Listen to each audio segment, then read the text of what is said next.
The day after their first chat, Virginia asked Susan for more details.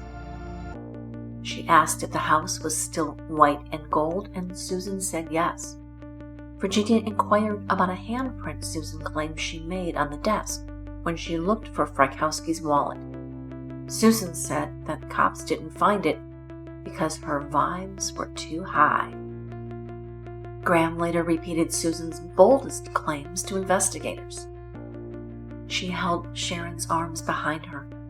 Sharon turned around and looked at her and was crying and asked her, "Please don't kill me.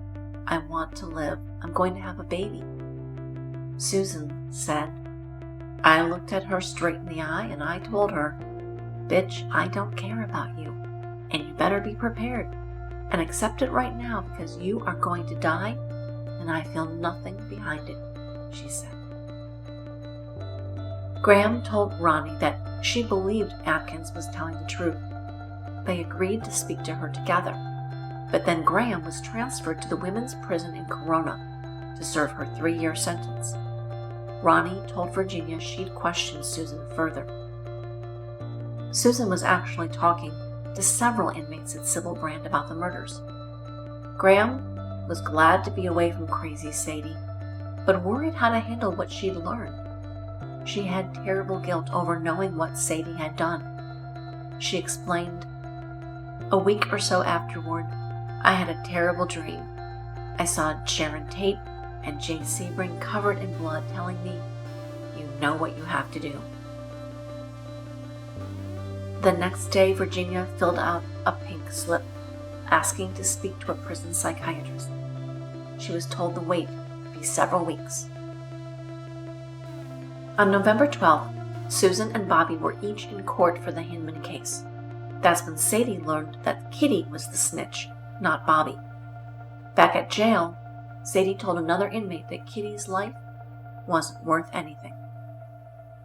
She then told her tale to Ronnie Howard.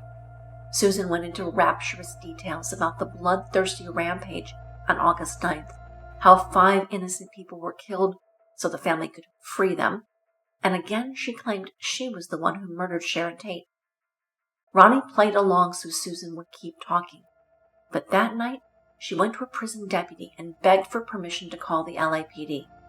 She told the deputy that someone just confessed to the Tate LaBianca killings and she needed to call investigators immediately. The deputy said she would pass the request to her supervisor. Also on November 12th, Al Springer spoke to the Venice PD. Springer told them how he'd gone to Spawn Ranch in mid-August to claim DiCarlo back from the clutches of creepy Charles Manson. He alleged that Manson pulled him aside and bragged about all the people he'd stabbed and killed. He told Springer he went on late-night murder sprees, stabbing people at random, and just the other night he knocked off 5 rich piggies. As described in Helter Skelter, Springer had also mentioned a Tex and a Clem. Clem was a certified idiot, Springer said. He was an escapee from a mental hospital. Whatever Charlie said, Clem would parrot it. As far as he could tell, Charlie and Tex are the ones that had the brains out there. Tex didn't say much. He kept his mouth shut real tight. He was real clean cut. His hair was a little long, but he was just like a college student. Tex seemed to spend most of his time working on dune buggies. Charlie wanted to fix them with a switch on the dash that would turn the taillights off. Then, when the California Highway Patrol pulled them over, there would be 2 guys armed with shotguns, and as the CHPs came up alongside, pow, blow them up. Why did he say he wanted to do that? He wants to build up a thing where he can be leader of the world. He's crazy. Does he have a name for his group? The Family. Then Springer asked the detectives whether there was a homicide victim who'd had his ear slashed or cut off. As a matter of fact, they told him they did. Springer said that Manson did it, that Manson used a cutlass sword belonging to the Straight Satans to kill a guy named Hinley or Henland, and someone named Bobby helped with the crime. Springer also told them that DiCarlo probably knew more about the murders, but was scared of Manson. DiCarlo had told him about a .22 butt-line revolver that the family used to kill a Black Panther. Al explained that Tex had burned a drug dealer, and Charlie shot the man rather than give back the money. On November 14th, Bobby Beausoleil went on trial for killing Gary Hinman. Sadie was called to court but did not take the stand. Nor did Bobby, but in statements to police he placed himself, Mary, and Atkins at the scene of the crime. He claimed that he legally bought Gary's 2 vehicles after Gary was injured, and that they did everything to take care of Hinman and his wounds before leaving him alive at his Topanga home. On Monday, November 17th, Ronnie Howard traveled by prison bus to a Santa Monica court on her forgery charge. She got onto a payphone while waiting for the bus back to Civil Brand. She called the Beverly Hills Division of LAPD, who transferred the call to the Hollywood Division. Ronnie told them she knew who did Tate LaBianca and asked someone to come interview her. She was back on the bus shortly after her call. That day, Danny DiCarlo showed up at the Hollywood Division, ready to talk. He said Manson bragged about going after $20,000 from Hinman, and that Bobby told him he killed the musician. DiCarlo said Beausoleil admitted to stabbing Hinman and writing messages on the wall in blood to blame the Panthers. He also brought them the cutlass sword from Helter Skelter. According to Danny, the sword became one of Charlie's favorite weapons. He had a metal scabbard built for it next to the steering wheel of his personal dune buggy. When the Straight Satans came to get Danny, they spotted the sword and reclaimed it. On learning that it was dirty, i.e. had been used in a crime, they had broken it in half. It was in 2 pieces when DiCarlo handed it over. DiCarlo wanted to cut a deal. In 1966, he had been convicted of a felony, smuggling marijuana across the Mexican border, a federal charge. He was currently appealing the sentence. He was also under indictment on 2 other charges. Along with Al Springer and several other Straight Satans, he had been charged with selling a stolen motorcycle engine and giving false information while purchasing a firearm, which was federal. Manson was still on parole from a federal pen. So what if they send me to the same place? I don't want to feel a shank in my back and find that little son of a bitch behind me. DiCarlo didn't bring up Tate LaBianca, but during his chat with investigators, they were interrupted when someone came in to say that Veronica Howard had just implicated the Manson family in the Cielo Drive murders.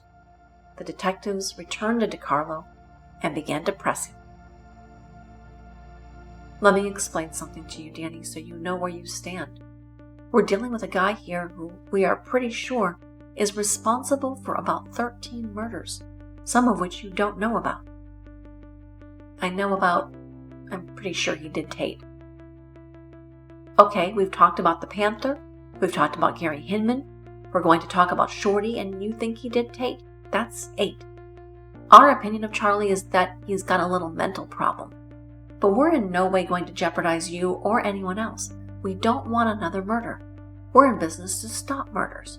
And in this business, there's no sense in solving 13 murders if somebody else is going to get killed. That just makes 14. I'm a nasty motorcycle rider. I don't care what you are personally. The police's general opinion of me is nothing. That's not my opinion. I'm not an outstanding citizen. As I told you the other day, Danny, you level with us all the way, right down the line, no bullshitting. I'm not going to bullshit you, you're not going to bullshit me. We level with each other, and I'll go out for you 100%, and I mean it, so that you don't have to go to the joint. Did you have anything to do with Shorty's death? DiCarlo denied involvement in Shay's death, saying the ranch hand had been his friend, but detectives sensed he was holding something back. Finally, DiCarlo admitted that Bruce gave him pawn tickets for Shorty's pistols. He picked up the guns and sold them. One detective said, That puts you in a pretty shitty spot, you're aware of that? Danny admitted yeah, he knew. Sergeant McCann, Tate, later explained his visit with Ronnie Howard. We got a call from Sybil Brand, and they said that Susan Atkins had been talking to these 2 inmates. Another detective and I went there, and Atkins had laid out the whole story. She knew everything. The position of the bodies, the kinds of stab wounds, the way the rope was thrown over the rafters. I talked to her for hours. We got what we wanted. She wrapped it all up for us. Thus ends the story of how Charles Manson got out of prison, intending to launch a music career, and instead created a crime family and cult responsible for one of the most notorious murder sprees in modern history. By November 1969, Manson, Beausoleil, and Atkins were in jail, and more family members would soon be arrested. I will resume with the trials and aftermath, but the focus for this story was on the crimes and discovering how and why they happened. I want to shift gears now and really explore motive.